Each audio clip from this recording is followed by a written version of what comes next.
Today we shall see about Introduction to Real-Time Operating Systems. RTOS is also called in different names as kernel, real-time kernel, or in short it is also called RTK. Next, the difference between RTOS and the regular desktop operating system. In desktop system, operating system first takes control of the machine as soon as it is turned on, and then it allows us to start any of our required applications. In case of RTOS, applications gets the control first as soon as they are turned on, and then it starts the RTOS. The second important difference is RTOS do not protect as desktop operating systems. For example, whenever a pointer is executed in case of desktop system, before actually getting into the contents of it, it checks whether it is a valid pointer or not. Whereas in case of RTOS, as soon as a pointer is executed, it just go and fix the contents of it or gets into the address pointed by that. Why? Because maybe it could be a bad pointer also. It may not be pointing to a valid address at all. But still, RTOS does not check for all those things, mainly to increase the performance or for better performance. It is not protected. So, if anything goes wrong in RTOS, then the entire system has to be rebooted. Next is, in order to save the memory, RTOS includes just the services that are needed, unlike desktop systems which are usually designed to serve different applications. Maybe at this moment we are not using it. Still, the applications are there in our desktop systems because there is not that much necessity to save the memory. Different RTOS that are available readily are VSWorks, VRTX, PSOS, Nucleus, C Executive, Lynx OS, QNX, Multitask, AMX. These are the very popular and readily available RTOS. Next, we shall look into tasks and task states.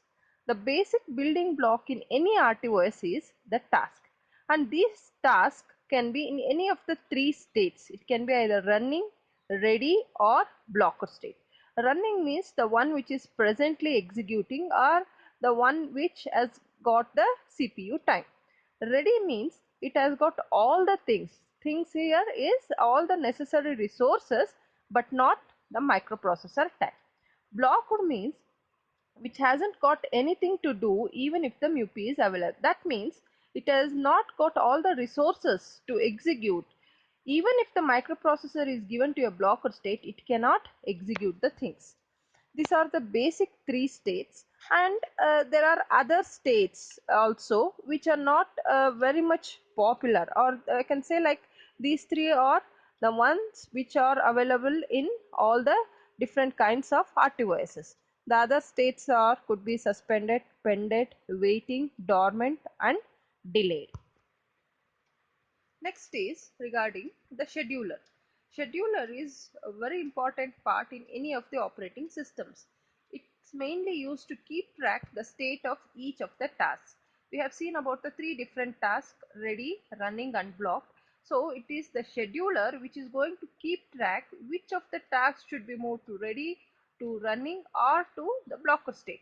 Then also it keeps track of the transition between the states, which task has moved from which state to which state. Also, whenever we are shuffling between the different tasks, scheduler plays a very important role. Two other parameters are preemptive RTOS and non-preemptive RTOS.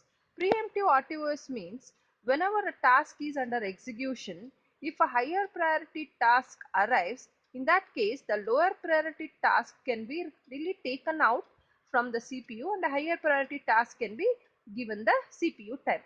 In case of non-preemptive, even if a higher priority task arrives, it has to wait in the ready queue until the CPU is voluntarily relieves the task.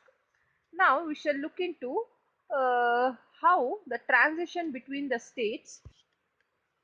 So this is how the transition happens: blocked, ready state, and running states. Whenever task needs something to happen before it can continue, maybe it is waiting for some data over some port, but that data doesn't arrive yet.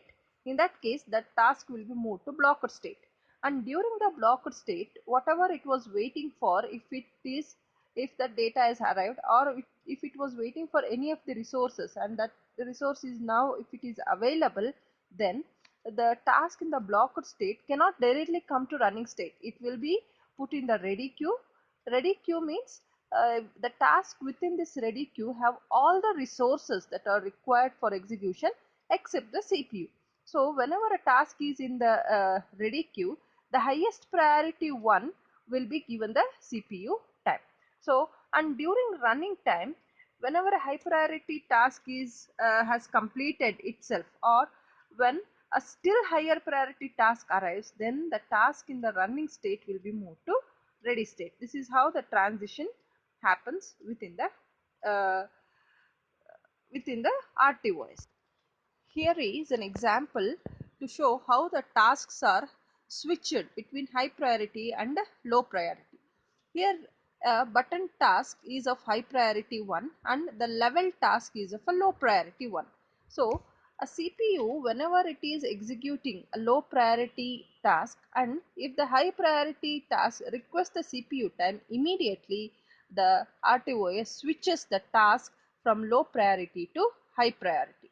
So the level task will always be monitoring the underground gasoline level and some other calculations. That is the task of the low priority. And the job of high priority one is, as soon as the user pushes a button, it should respond to the user. This is of high priority one.